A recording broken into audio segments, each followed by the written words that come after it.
Mumbai police हे नेहमी संकट समयी धावून जाणारे आहेत। मुंबई पोलिसांनी नेहमीच त्यांच्या कर्तृत्वातून ते सिद्ध करून दाखवलं आहे। त्यामुळे मुंबई पोलिसांचं संपूर्ण जगात नाव आहे। मुंबई पोलिसांच्या या कर्तृत्वाचा प्रत्यय आज मरीन ड्राईव्ह येथे फिरायला आलेल्या नागरिकांना देखील आला आहे। एक महिला पाय घसरून मरीन ड्राईव्हच्या कट्ट्यावरून खाली पडली। यावेळी महिलेने आणि तिथे उपस्थित असलेल्या नागरिकांनी आरडाओरड केला। या आरडाओरडाचा आवाज ऐकून परिसरात असलेले 2 पोलीस कर्मचारी तिथे धावून आले। त्यांनी कुठलाही मागचा पुढचा विचार न करता थेट समुद्रात उडी मारली आणि महिलेचे प्राण वाचवले। ड्राईव्हच्या सुंदर महल जंक्शन जवळ ही महिला समुद्रात पडली।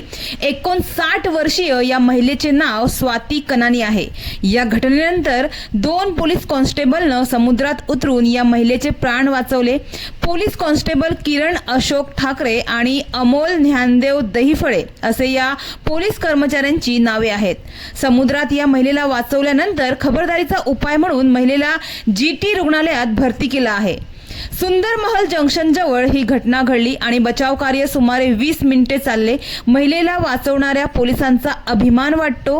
मरीन ड्राईव्हवरून पोलीस कर्मचाऱ्यांनी रिंग, टायर आणि सेफ्टी दोरी वापरून जलद रेस्क्यू ऑपरेशन करून महिलेला वाचवले असे पोलिसांनी सांगितले।